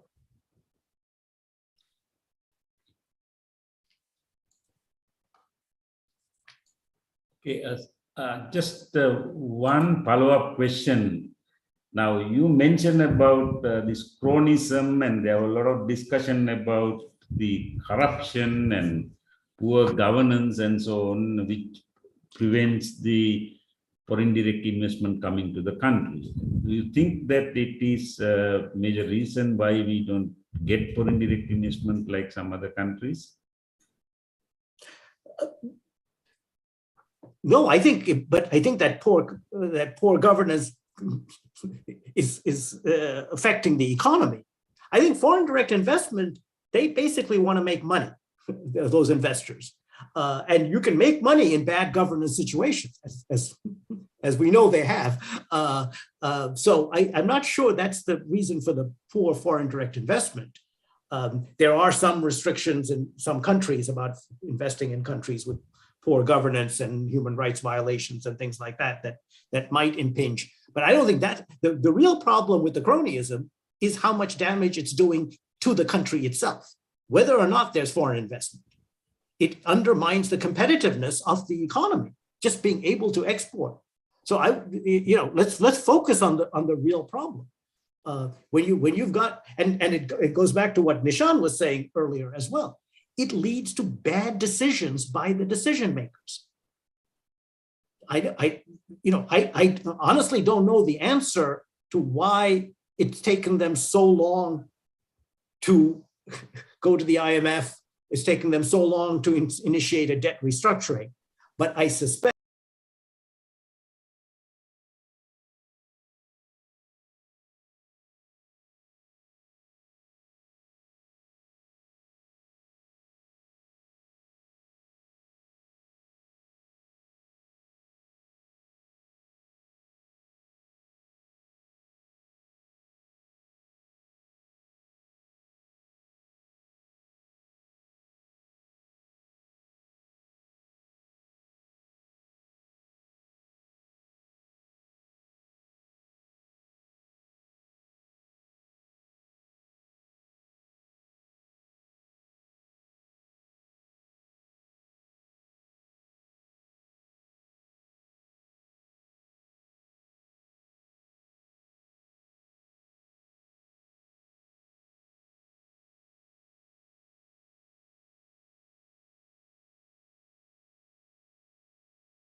the floor is also open for the participants. They can raise their hand and ask questions.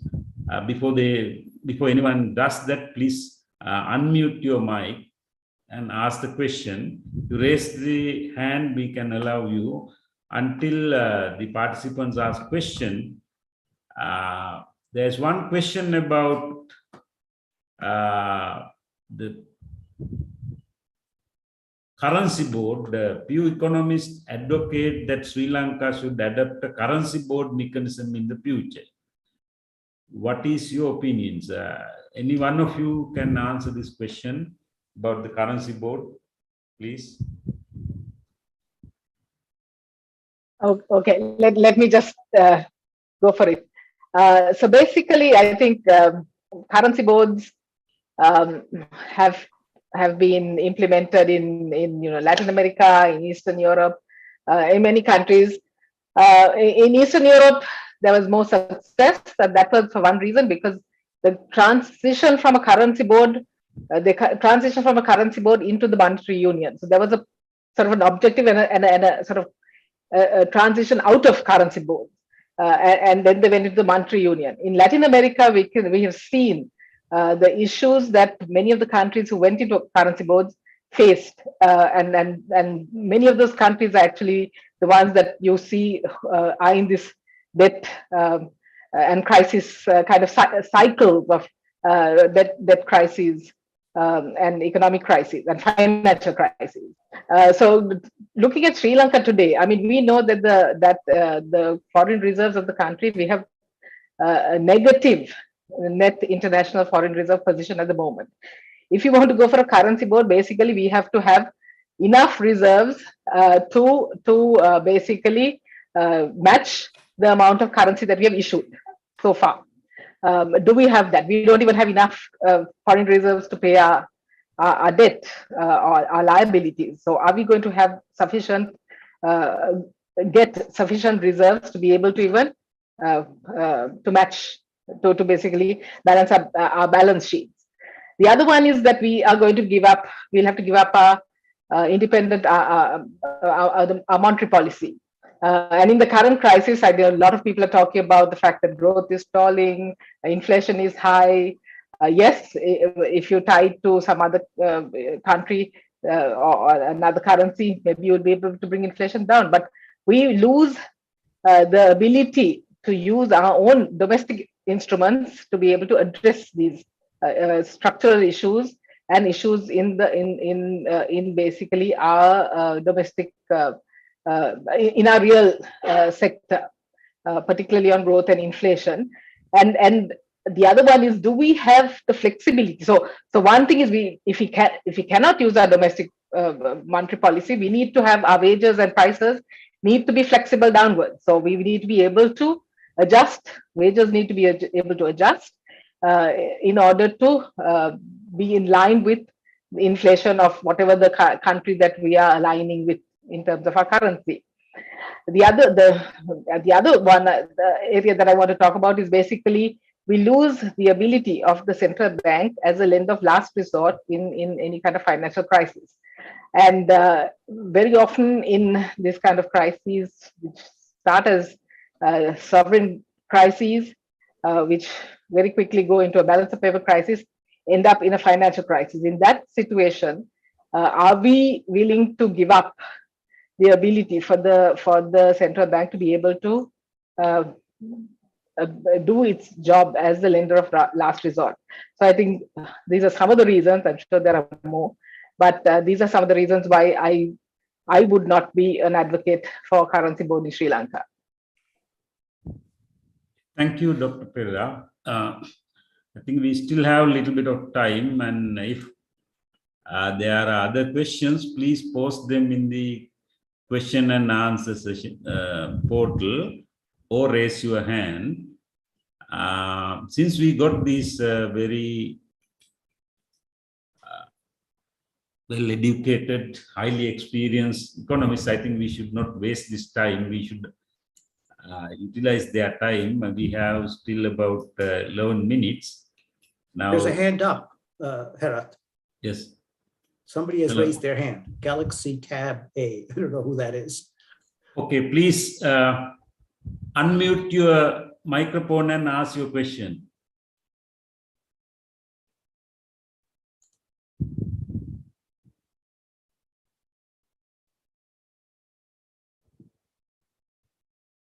I'm sorry, that was a mistake. Hello. The person said it was a mistake, but now there's Tenuka Patirana who also has the hand up. Shall we invite them to ask the question? Yeah. Okay, please ask your question. I cannot see those who are raising their hand, but please unmute your mic and ask the question. So Herat, I see a question on the chat that says, is that the fundamental mistake that Sri Lankans had so many unproductive investments in the past few years that led us to this disaster? What is the least time that we'll be able to revive if we go to the IMF, sir? Shall I quickly answer that? Yes, please. Yeah, there's Dr. Jayaprab. I caution against this idea that going to IMF can solve the problem. For two reasons. One, IMF is not like your Tesla car where you get in and say, take me there, and it gets you there. You need a driver still. And it's a real mistake to think that somehow, there's some kind of rescue pod somewhere that once you say, press a button, they come and rescue you. That's not how it works. Second, that this is not a problem like ever before. Sri Lanka has gone to the IMF at different times and negotiated programs, never with a debt restructuring situation. And IMF can't restructure your debt for you. That is something you have to take on independently, and IMF can come alongside to give advice, to take views on how much of a haircut the creditors have to take, what are the consolidation steps for sustainable debt, etc. So this is a very different situation. And even to get an IMF program going takes months, which is why you have to start very fast and you can't just wait for it to happen. But you can't wait for anything that the IMF does to get the debt suspension going either. And in terms of solving this problem, Ecuador, Argentina last year, Ukraine a little before that, they all, when they got into a debt suspension process or debt restructuring process a little bit early, with a little bit of reserves in their tank, they were able to negotiate and complete the process within 4 to 6 months and get their credit ratings up also soon after. The key thing is to finish it and get back into access into financial markets. And that brings back the equilibrium that you lost with the downgrade in April 2020. And getting back into financial markets can take a few more months after that. In Sri Lanka's current situation, 1 year is also optimistic. And the more we go down this road of not fixing it in time, the harder it becomes. It can become 2 years.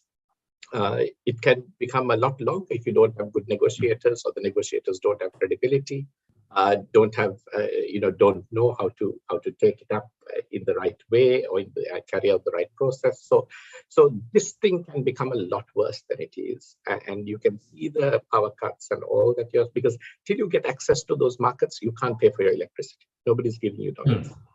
Till you get bridge financing, you can expect electricity power cuts to continue for a very long time.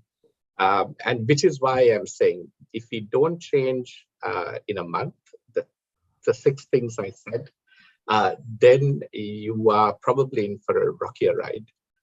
And a year also becomes too optimistic to see the end of the road. Okay, thank you, Dr. Dimil. And I think Professor Premachandra wants to say something. Yeah, I disagree with Nishan about the role of IMF in the current context. Without having an IMF program, how do you gain credibility? I don't think a homemade solution is going to work until we have endorsement from the IMF. Perhaps Shanta can help me to understand this further. Think about the current situation. IMF came up with Article 4 assessment, and the government has negated virtually every key point made by the IMF. And in that context, market expectations, the confidence has been shattered. Central bank governor is doing something, telling something, and the president is giving a different message. In this chaotic situation, we need IMF endorsement for our reforms. Otherwise, we can't go ahead. Secondly, his point that we have not gone to IMF for stabilization purpose is totally wrong. If you look at the history, think about the US government time in the 70s. Dr. N.M. Perra went twice IMF. He was an intelligent economist, and he clearly stated in his budget speeches, without IMF support, even though we don't like capitalism, without IMF support, we can't implement the stabilization program. Again, when you look at Premadasa regime in the early 90s, IMF played a vital role in the reform process. Again, recently, even though the main reform was not fully implemented, it helped I'm talking about 1916-19 to achieve some fiscal stabilization. And frankly, I do not believe that we can solve the problem basically by ignoring the IMF. It has not happened in any country which has faced a similar crisis situation. Thank you very much. Shanta, I'm going to come in before to respond. Please, yeah, you should clarify. Chandra, I think you misunderstood me on several levels. First of all, wrong, I said, idea. No, you have misunderstood me at several levels, I said, okay? Yeah. So first of all, I said we've never had to go to the IMF with a debt restructuring situation. Not just every program we went into was a stabilization program. That is a tiny point. But never when we had to restructure our debt as a precondition for a program. That is the first time we have to do that. And the IMF can't give you money till you suspend your debt payments. If you remember in the 1990s, no, it comes next. East Asian crisis. No, I think Shanta can. This really misleading. Let me finish, Chandra. Yeah. So in the 1990s, the IMF lent into the East Asian crisis, and actually a lot of the IMF lending went to save creditors. That was understood as a mistake, and that's not a mistake that the IMF is willing to make or should make actually anymore. So the IMF, it's the first time that we are getting into a debt restructure process with the IMF. The IMF funding will require that that funding is not used to repay creditors. And you're absolutely right that the credibility of the IMF is necessary, but it comes alongside and parallel. It's not a sequencing thing.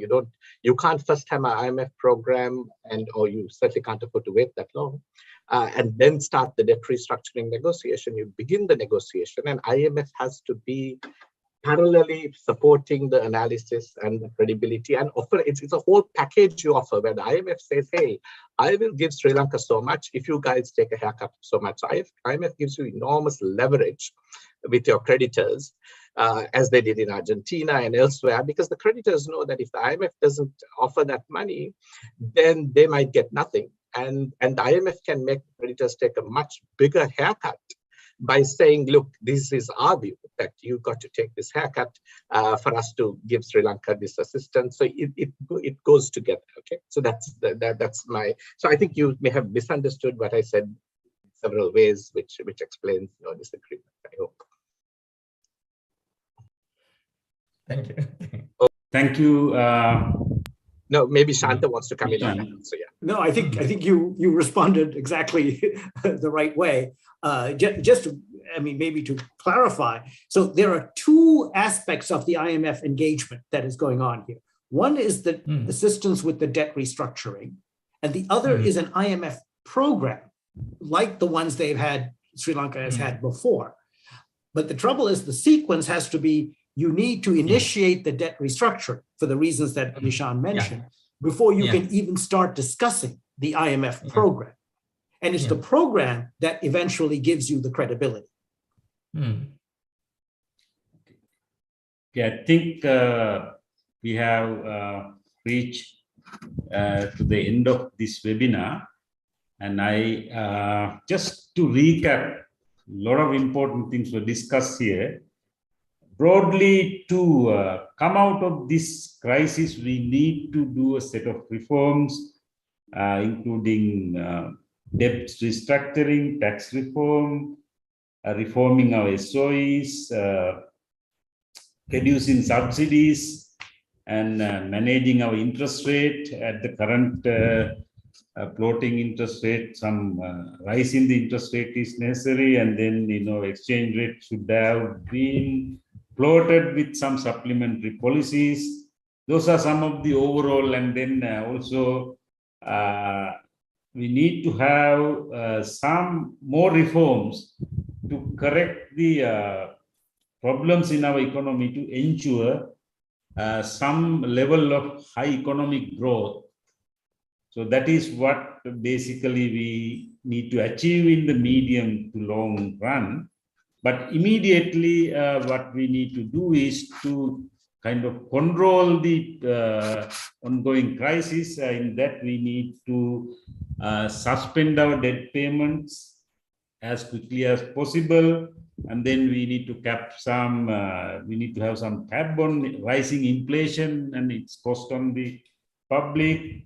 And then we need to rationally utilize whatever the resources, foreign reserves we have, to ensure that the economy's essential inputs and essential food, medicine are imported to the country. And then we go to IMF and then start the debt restructuring. But when we approach that, we need to have the full strength of a good set of economists on our side for this negotiation. And those are some of the things that has to happen if you are to come out with this crisis. But in the meantime, an important point is that, you know, we also need to understand why politicians don't implement the right policies. Probably they think that that is not positive for their own survival, for their own interest. They might lose the power. So that is where I think we need to work more as economists to generate that demand from the public, which is, I think, as one of the discussants explained, is not a very simple, easy cakewalk in Sri Lanka. Sometimes whatever the voice may make, especially in the case of organic farming, I think the voices came from agronomists, economists, finally from farmers. They protested all over the country. They demanded removal of this fertilizer agrochemical ban, but nothing happened. The politicians should also be a little bit sensible in the country to achieve something. That is also a problem currently, I guess. So we are in a difficult situation, and we really need to somehow get together, united as a group of economists in this country, and get the help of some of the best economists in the country as well as living in other countries to solve this problem. And we are, the three economics associations actually got together and initiated this. And also we are happy to inform you that in terms of engaging with the public, we also made a press release very recently. It has not come out in the newspapers. Sometimes even this kind of press releases are difficult to get out from the newspapers. They also have certain agendas and so on. The press release is about the importance of going to IMF. And then as economists in the country, we are supporting that, and we will support the government if it agrees on certain reforms or whatever with the IMF. The economists in the country support the government on this endeavor. That's what we mentioned. In addition to that, we said that limited reserves should be used for importing essential items, especially fuel, without paralyzing the economy. So that we have initiated. That's a small step towards that. We are thinking of strengthening that in the future as we learn more on the crisis and we get a better grasp of things. And then I also like to announce that those who missed this presentation or part of the presentations, we will upload the video, and then whatever the PowerPoint materials presented by the speakers, we will upload them also in our website. And like in the previous webinar, we will translate them into local language also, and then upload them also. And then finally, on behalf of the three economics associations, Sri Lanka Economic Association, Sri Lanka Forum of University Economists, and Sri Lanka Agricultural Economics Association, I thank all the participants who came for this webinar, and especially I thank for the three resource persons. They are very busy people, and they agreed to come and share their knowledge with us. And thank you so much to all the three resource persons. So this ends our webinar. Thank you so much. Thank you, Heratan, for Thank you. Thanks very much. Nice to see everybody. Thank you. Thank you very much. Thank you.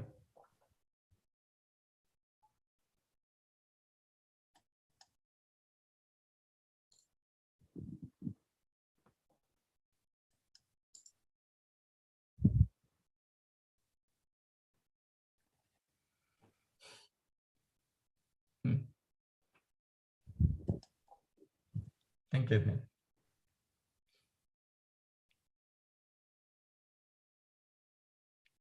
Hello, Yuvika.